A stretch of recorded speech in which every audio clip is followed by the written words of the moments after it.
En tant que père, je suis dévasté.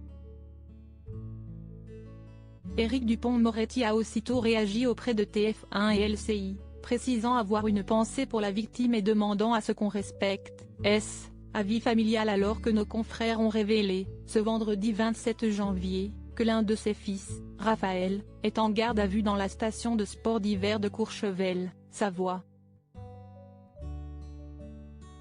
Le garde des Sceaux s'est par ailleurs toujours montré très pudique concernant sa vie privée. En avril 2022, Le Point révélait, en dressant son portrait, que la mère de ses enfants, Hélène, était jurée à l'un de ses procès lorsqu'ils se sont rencontrés en 1991. Divorcé depuis 2016, celui qui a refusé la Légion d'honneur pour rester libre a ensuite officialisé, en février 2017, sa relation avec la chanteuse Isabelle Boulet, de 11 ans sa cadette. Quant à ses enfants, que les médias ont pendant longtemps estimés au nombre de 4, le ténor du barreau prend garde à ne pas les mentionner, même lors de son arrivée au ministère de la Justice en juillet 2020. S'il a alors une pensée pour les siens, il reste vague, ceux que j'aime et qui me sont proches, ne mentionnant ouvertement que sa mère. Il n'y a qu'Anne-Elisabeth Lemoine sur le plateau de cet avou qui sera parvenue à obtenir le peu d'informations que l'on connaissait jusqu'à aujourd'hui.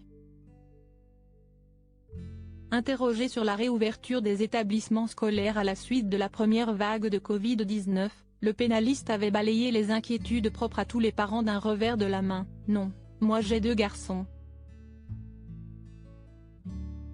Il y en a un qui a 30 ans, l'autre 27, ils ne sont plus scolarisés depuis belle lurette, et heureusement pour moi. » Éric Dupond-Moretti, les membres de sa galaxie en quelques images et cela pudeur en héritage. Si l'ogre du Nord préfère la discrétion en ce qui concerne sa vie privée, c'est un précepte qu'il a visiblement transmis à ses 2 fils.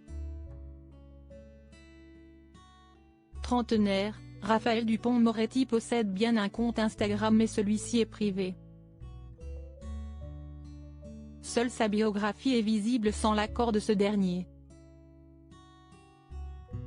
Il y précise résider sur la Côte d'Azur, être amateur de Formule 1 et aimer les plantes. Sous son patronyme, figure la devise « Vivre pleinement chaque jour » accompagnée d'un symbole astrologique indiquant qu'il est Bélier. Le jeune homme est un peu moins pudique sur Twitter où son profil est visible mais très peu alimenté. Il y indique plus précisément résider à Nice et s'intéresse visiblement à la politique.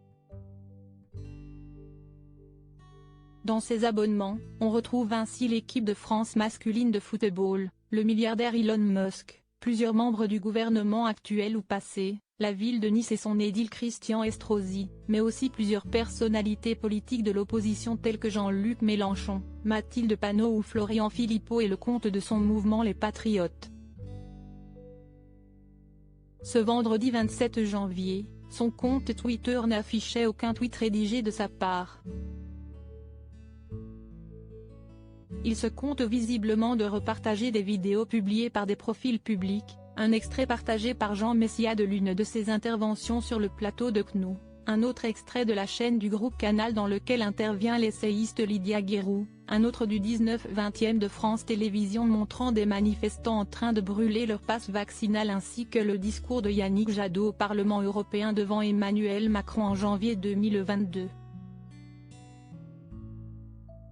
Une ancienne compagne a porté plainte entendu librement le jeudi 26 janvier, il avait ensuite été convoqué et placé en garde à vue afin d'être de nouveau auditionné ce vendredi.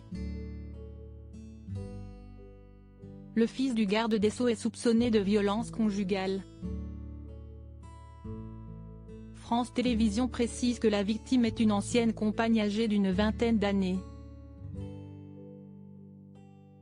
Alertés par une voisine du couple ce jeudi 26 janvier en fin d'après-midi, les gendarmes auraient été reçus par la jeune fille qui a alors expliqué avoir reçu plusieurs coups. La plaignante s'est ainsi rendue dans un cabinet médical afin de faire constater les coups qu'elle a reçus et a porté plainte.